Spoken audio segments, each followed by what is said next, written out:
All right, well, good evening, everyone, as we're figuring out Blab for social work.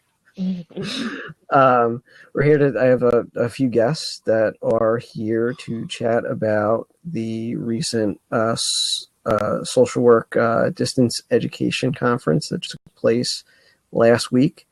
I did the Storify curation of it, which is up on the live chat thing. So my name is Sean Erriger. I am at Stuck on SW on Twitter. I blog about social work and mental health and things about professional development at stuckonsocialwork.wordpress.com. I also contribute to New Social Worker. Yeah. And so my interest in distance education and professional education is that I've been a direct practitioner for a while, but I'm kind of slowly moving in this direction where I really want to get into teaching and professional development. So it's helpful to learn about these things, and I'm really enthusiastic to learn and talk about stuff. So. It shows up differently where people are. But why don't we start with Melanie? Introduce yourself. Hi, Melanie Sage. I'm a professor at the University of North Dakota, where I teach social work. And I just presented several sessions at the Distance Education and Social Work Conference. So we'll talk a little bit about those tonight. Okay. You want to go to your and I can go next. I'm Todd Sage. I'm also a professor at the University of North Dakota, and I too presented at the SWE 2016 conference. I presented on a couple related to social media. Then I also presented with a fellow IDT professional at the university on implementing instructional design strategies into online social work course. Cool. And we can go with Linda next. Okay. I'm Linda Groveman, and I'm the publisher and editor of the New Social Worker magazine. And I presented with Susan Mankita on the true history of social workers online at the Social Work Distance Education Conference.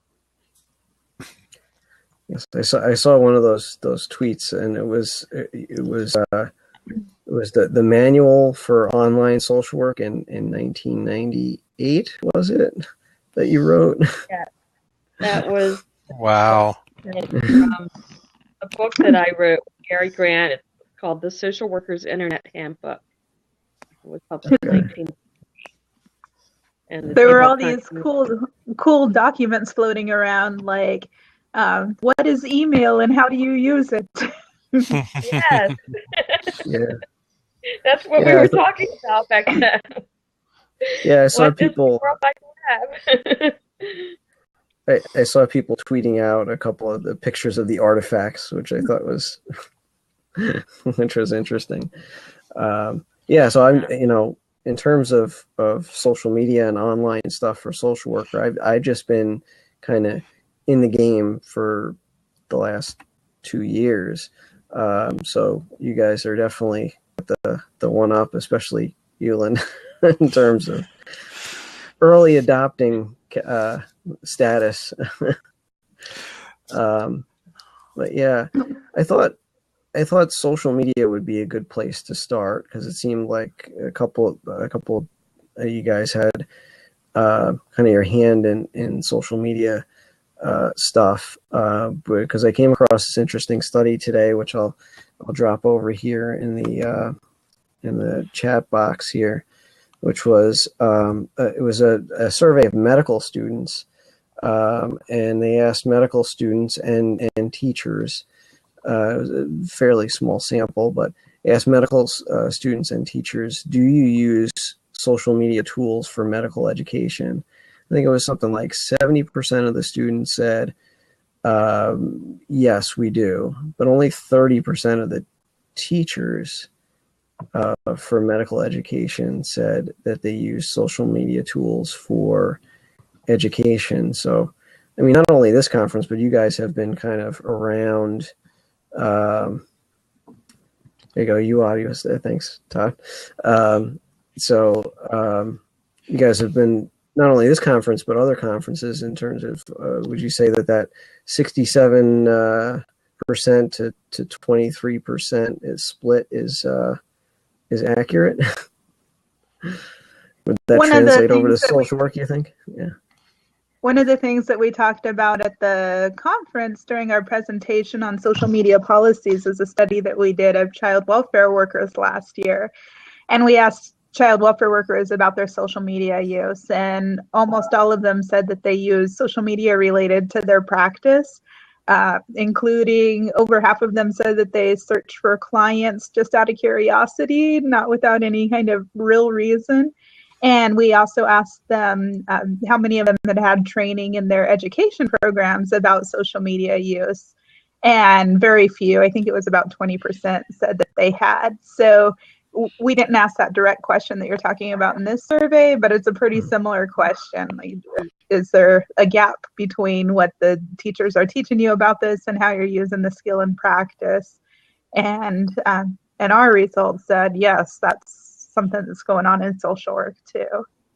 Yeah, when you were talking about the study earlier, I was hunting around for it. I didn't know you were going to share the link, and I pulled up this other study that I just pulled a little snippet out of just here and shared in the box. And it's comparing medical students and residents and their Facebook use, and their numbers are about 2/3 maintain social media presence, including a public presence. So it's out there, it's being used. Yeah. Yeah, so it was, I know you guys did some presentations directly on social media. Kind of how was the feedback from folks? Was it well received? Did people run the other direction? No, when we were beginning the presentation, we asked how many of you are teaching about social media ethical dilemmas, and there's some here and there. Some people are talking about it in class. And we asked about how many teachers were using real-life social media tools to try to transfer practice from the classroom, and very few were doing that. And we asked how many had heard about ethical dilemmas related to social media in their field settings and related to schools, and pretty much all the people said, yep, that's going on here.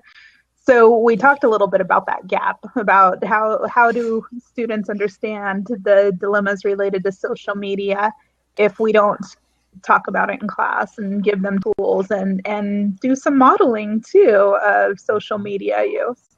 So this is one of the ways we're trying to address it, and what we talked a little bit about is how do we start teaching students about social media policy building, and how do we get them to think critically about what agencies should bless and not, and down to the details, like if you're going to use social media as a tool, how do you document that you're doing it in practice?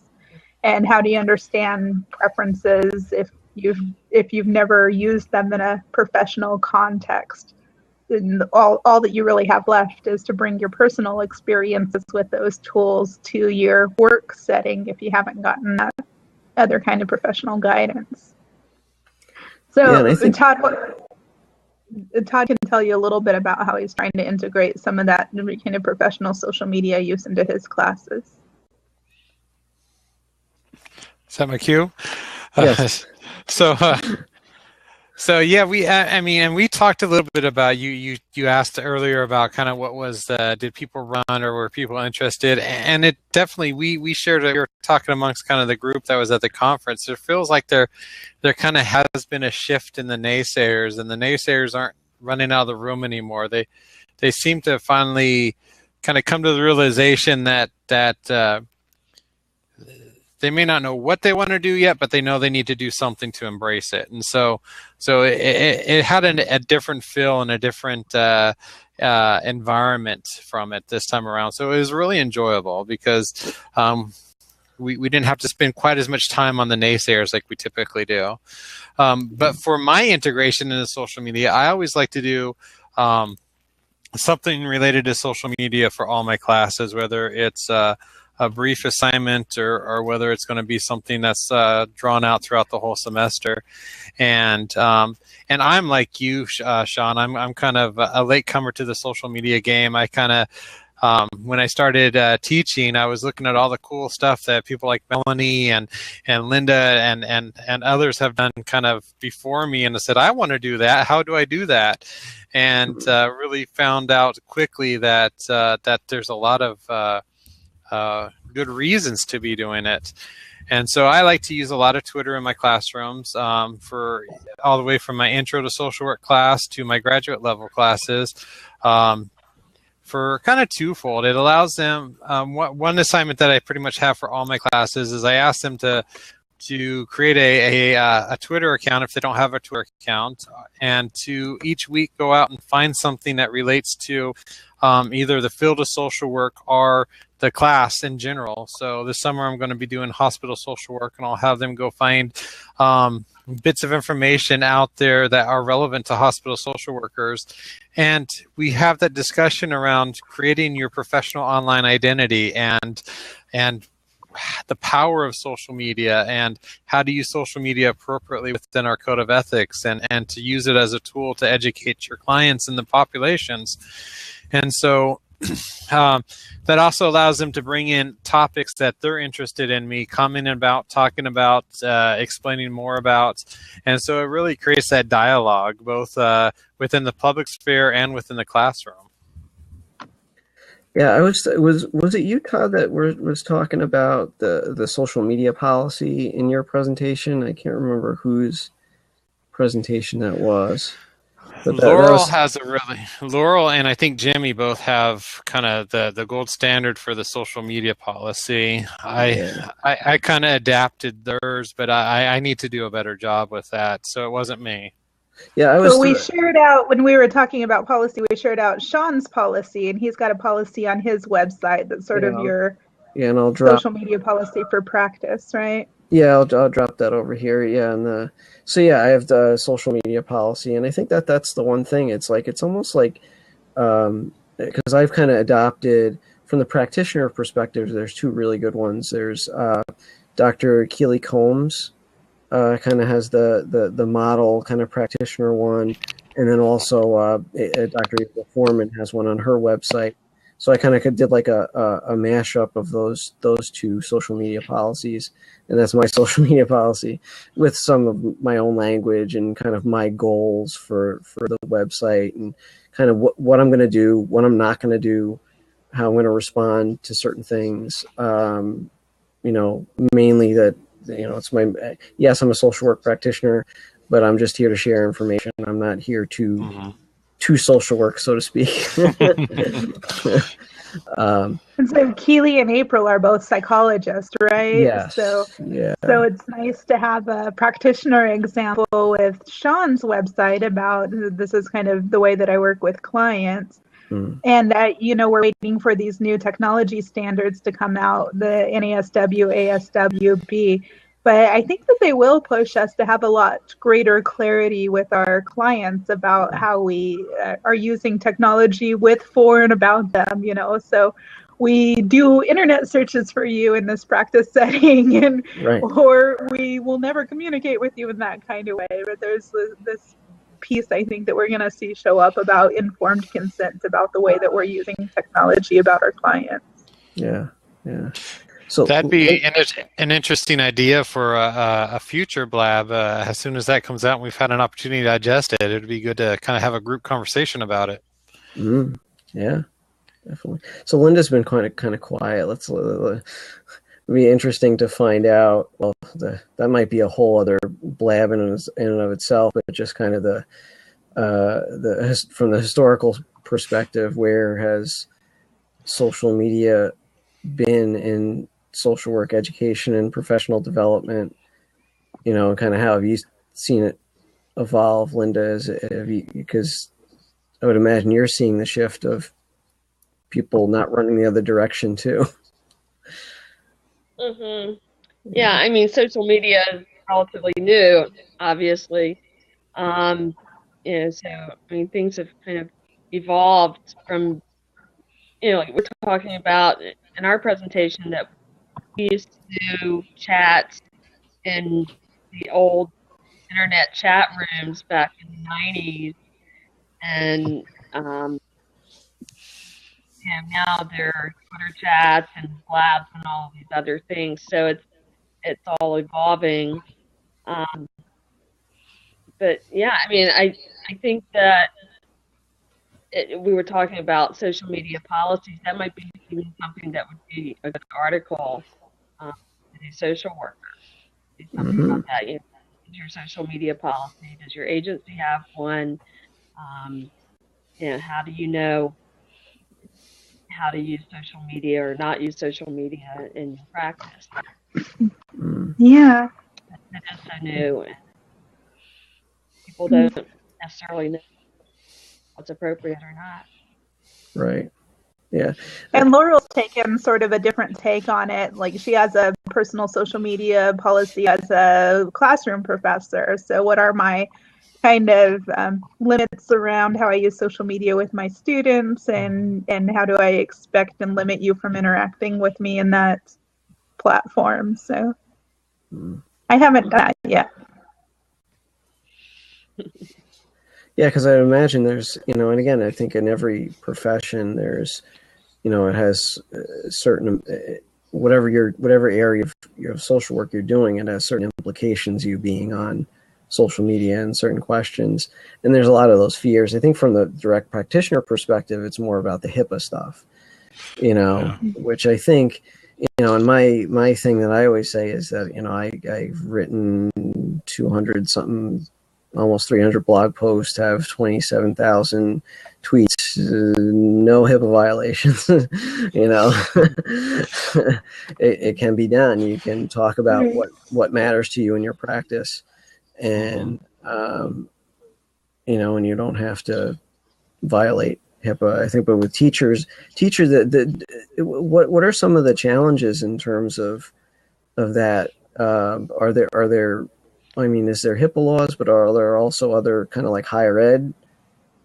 FERPA stuff? is our big one. So it's kind of a family educational policy that kind of, it's meant to protect student records, but it's interpreted sometimes in ways much bigger than it was meant to, I think. So like one of the policies of FERPA is that students are supposed to be publicly identified as connected to the classes that they belong to. So that's one of the things that makes some people hesitant about using Twitter or other social media tools, that maybe students will be identifiable as connected with a class, and is that a FERPA violation? So that's interesting, because I've seen folks use their school initials and then the class as a hashtag. Yeah. So is that a problem? So some people, out of I would say abundant caution, have said don't do that. If you're gonna tweet with your students, have them do something that's not the class number, but pick a different hashtag for the class.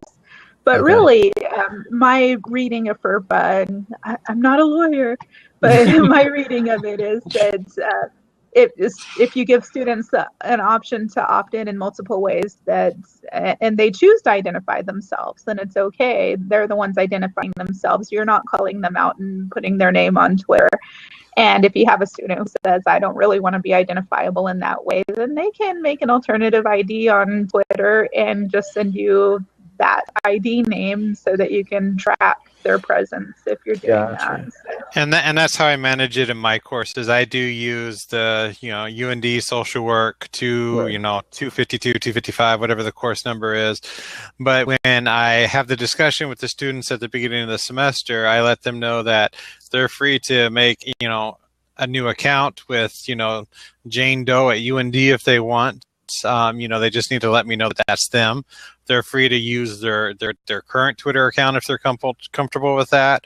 And so they have the option of kind of choosing whether or not they want to be self-identified with the course or not. And so I do that, and like I'm not a lawyer either, so I may get my hand slapped, in the near future. But I haven't had any issues or concerns either raised from the university side or the student side. So, and it seems to work really well. That's good. Yeah, and it sounds like it's that informed consent piece seems the most important thing. Laurel, and of course, we would never blast their grades out on Twitter. We would never, which is another part of FERPA. You won't message the student back and say, "Oh, you got an A on this Twitter assignment." So. Yeah. I think Laurel said that she does not use the class number. She does not. Yep. She's the only one that does it from her campus, and so she just uses her school as social work, Right. and so she uses I don't know what their school UAB social work, and so she's able to do that. So it doesn't identify it to a class whatsoever. It identifies it to the school and the program, but not to a class. To a class. Okay, gotcha. Okay. Are there any other of those FERPA concerns, or are there too many to list? Or Well, I think that part of the role that we discuss, those of us who are using social media in these ways, has been in educating our campus policymakers about let's really understand FERPA from its kind of intent and what it really says, because sometimes there begins a pool of gossip about what it means, and people get really protective about what you can do and what you can't do, and worried. I think that they project their worries about the kind of potential social ramifications to the FERPA policy. Oh, we can't do that because of FERPA, but really they're worried about somebody saying something bad and the school being blamed, or the tools not being used appropriately. And the message that we've tried to send is, if we want to develop practitioners who use these tools appropriately, let's begin here and talk about what appropriate use looks like in the classroom, and then let them go out and practice with it. And if there is some trouble out there, this is sort of like going out and working in the field as a field student, right? Supervised practice. And we get to supervise that practice from early on in the program by seeing how our students interact with the public, with some guidance, using their professional social work skills, and trying on that identity. So that I guess that's been my sales pitch. Okay. Yeah. And students really seem to like it. Every now and then I'll get a naysayer, but for the most part, I would say well over 90%, in the USAT evaluations, we'll talk about, they were a little bit worried about it in the beginning, but they came to really enjoy it and see the value in it. And so it's not like we're asking them to do something that we're hearing over and over again. We don't want to do this. This has no value to us. They are reporting that it has a value to them, and they're seeing the value. Gotcha. Okay. Yeah. So just in terms of, I'm trying to think where else we can go. I mean, that covers a lot with the social media piece. I know, Linda, do you have any other final thoughts about social media before maybe we talk about some of the other tools, or maybe segue into your presentation? I was going to ask Melanie and Todd, are you using other social media besides Twitter with your students? I dabbled around a little bit. So for instance, one semester I was teaching a practice course, and I had the students use Pinterest. So we set up shared Pinterest boards I was teaching motivational interviewing and solution-focused therapy and CBT. So each student had to pin 3 articles or handouts or kind of workbook or blogs to each of those boards so that they could share resources, because then each one had to choose one of those modalities to work through a case study with a client. And I would try it out again, but doing the group board was a little complex. It was hard to get people's accounts approved, and the email address had to be just right. Laurel uses Pinterest in a slightly different way. She just has each person make their own board, and then they can go look at each other's boards. And I think that that might be less complex. And then so I'm the director of the undergraduate program at our school, and we set up a Facebook group for our online cohorts of students to try to, one of the competencies that we have to meet in social work programs is kind of developing social opportunities for students. We call it the implicit curriculum, and kind of not that explicit what you do in class stuff, but where do people gather and how do they get along, and what are their advising opportunities like, and all of those things. So in our previous group of MSW distance students, we had set up sort of a learning management system board for them to talk about those things, but it was pretty stiff and formal, and they went there to do the one thing a week that they had to do, or things like that. Facebook is a place people go anyway, so it's a little more of that informal social. So we tried to develop some networking of students through that tool. And when it was incorporated as part of the class, it seemed like there was more general chatter. And since that's fallen off, there has been less. So I think we might have to play more with that about how we encourage it. I joined the group so I could help develop the chatter and communication, but I think maybe I need to remove myself from the group because maybe my presence affects that kind of social communication there. Interesting. And I have them in several of my classes. I have them develop infographics, and I'll post the infographics to a blog page. I don't know if I'm going to continue posting them to a blog page. I've tried. I think I want to do some other form of social media to get them out in more of a public forum.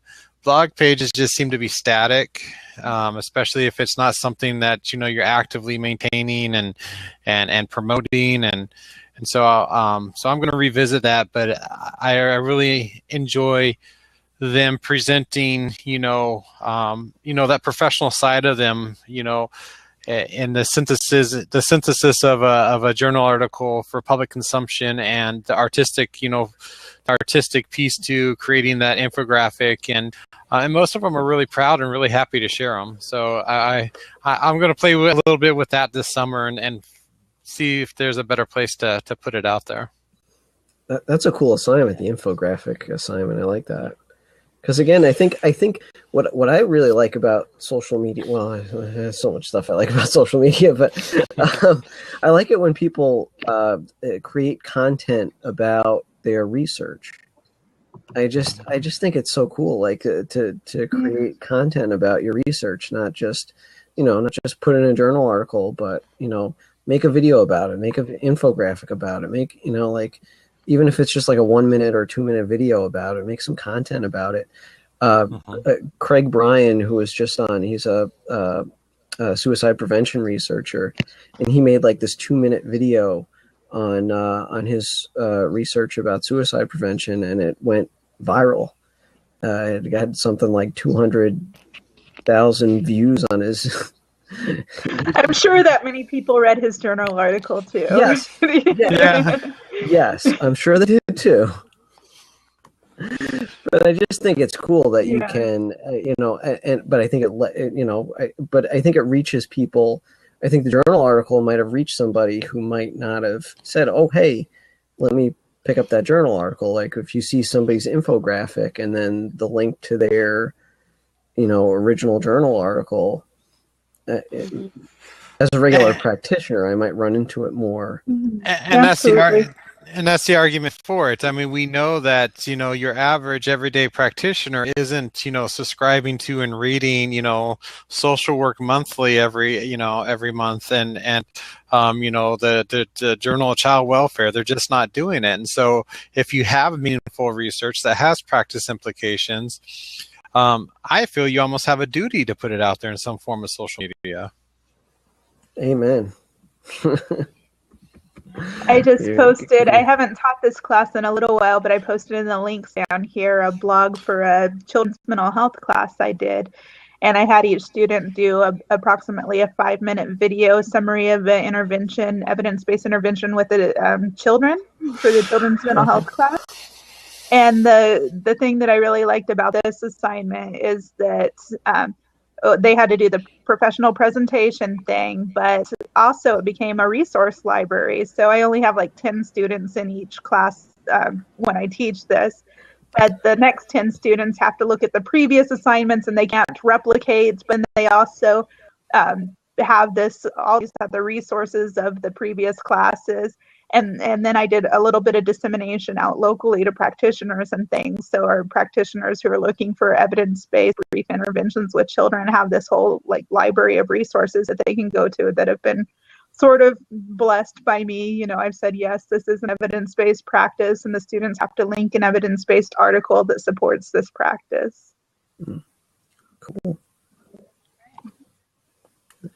So one parallel, Linda, that I see with some of your presentation stuff is that, you know, a lot of educators are coming around to saying, well, you know, I don't know social media. If I'm going to do that, it may cross a boundary. I don't know if I want to learn this new thing.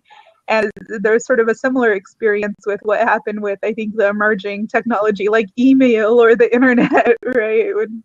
When the social workers first started coming online. Right. Well, in researching our presentation, we asked several early adopters about their experiences, and we looked at a lot of articles that were published in the early 90s and so forth, including several that were in the New Social Worker.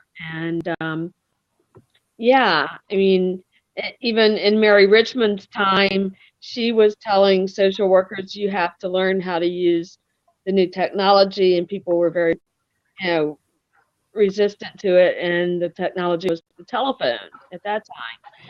And then when email came along, I gave the example that, Marshall Smith had sent out this whole big email to his students that, we're going to start using email now, and everybody needs to get an email account. So it was like today with, Twitter or Blab. Or, this is my first time using Blab. It was the same thing, basically. But, and then there are some of those people from that those kind of early technology adopters like you who kind of said, okay, we're good with this. And then there are some like you're maybe one of the few in that group who have adapted to Twitter and will show up at a Blab. And so I think that the other piece is being willing to be open to continue new things as they come along and not get stuck in that, like, oh, I was an adapter once I did my time, right? Yeah.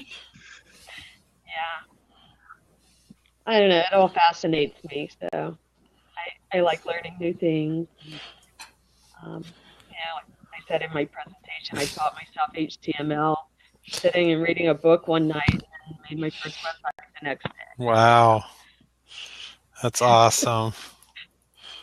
Cool. Yeah, so that's great that people, again, I think it's finding the champions that aren't running the other direction, so to speak, about social media and new things and new media, and it just seems like there's so much potential for social media. What were some of the other? There were some other just really interesting, I think, like direct teaching tools that were presented. I think, Todd, you did a whole presentation on that, didn't you? Well, and I was some of them. Yeah, and I was just giving some of the examples I gave here tonight about using infographics, but not just having them create an infographic, but then connecting it to that next step of putting it out there for public consumption. Because I think as social workers, that's regardless of where we work, whether if we're doing direct practice, we're still educators. We're still primarily responsible for providing clients with information and the means of improving their situation. And so I think by taking your typical everyday assignment and then linking it to that next step, whether it's shooting it out on Twitter, posting it on a blog, creating a website, I think getting them engaged with the technology as part of the assignment is really the step that we need to be taking. And so you could pretty much pick any assignment you want and tweak it to be used in that manner. And you can really, one of the things that I struggle with, Melanie, we were teasing about, we were learning how Snapchat,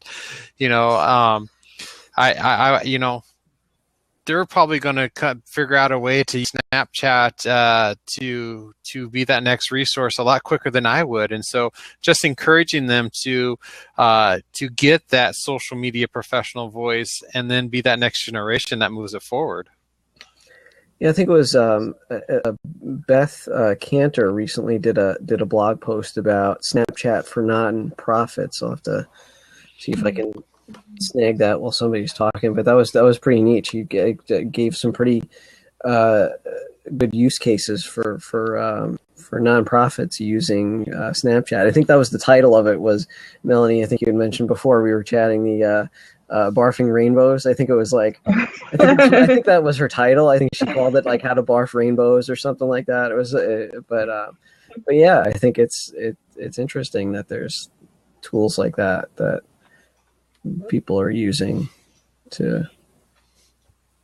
Yeah, it was one of those things where when I figured out what Snapchat did, I thought, probably no good way that this would be used in education. And then we were talking about it on Twitter. I think the next day, Laurel sent there was a NPR article or something about how professors are using Snapchat in education. And a great example was Spanish teacher, when he's out at dinner or whatever, takes a picture of his cup and then speaks the Spanish word for the cup or the dinner or whatever and sends it out to his Snapchat feed. And just that instant out here in the world, kind of making it applicable kind of deals. Cool. Mm-hmm. Cool. It's interesting.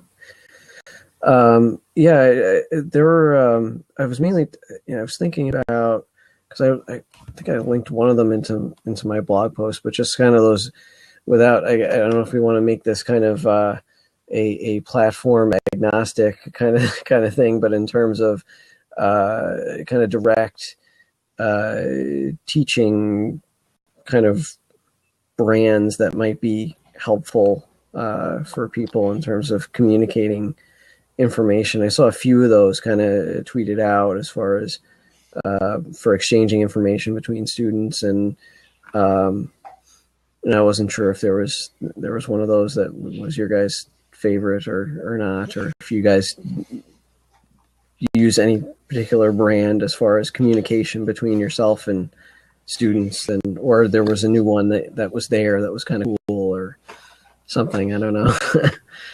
There were some that were new to me, and one of them I'm scrolling through my feed right here to find the name of it. There are several kind of aftermarket programs now that allow you to take a YouTube video and freeze it and throw questions into it. Oh, cool. Yes. So that you can use those YouTube videos to quiz students as they work. So I'm trying to find the name of one of those. Okay.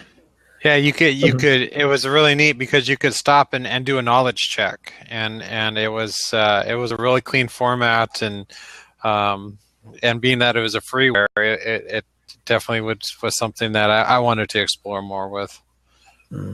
Yeah, Linda, did you see any cool technology, new something that popped for you in terms of communication or anything like that at the conference? Not really anything new. Okay. All right. One of the other things that we did is as Nancy and Laurel and I presented together, and we're writing a book on integrating technology and social work education. But so we were able to give a little preview to that. And Laurel was the main driving force around this document that I just shared over in the chat window. But we took every practice behavior from the CSWE EPAWS, our sort of curriculum guidance around practice behaviors, and created or found a brief technology assignment that fits in encouraging that practice behavior. So for instance, like evaluating with organizations, there's an assignment about how you can use technology in the classroom to help meet that learning outcome. Yeah, I forgot you guys were literally writing the book on this. We're writing the book. Yeah. Where is that? Where is and where is that in the it's so plot? great because we met on Twitter and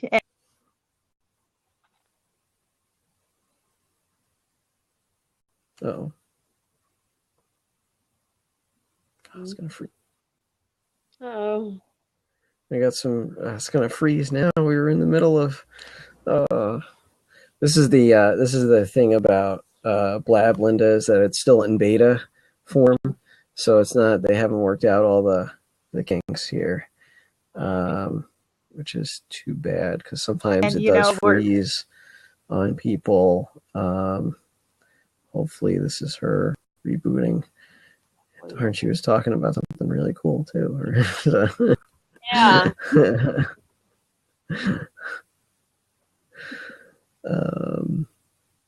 Okay. Not too bad sometimes. Sometimes it just boots you, or hopefully she'll come back. Oh, here she comes back. Okay.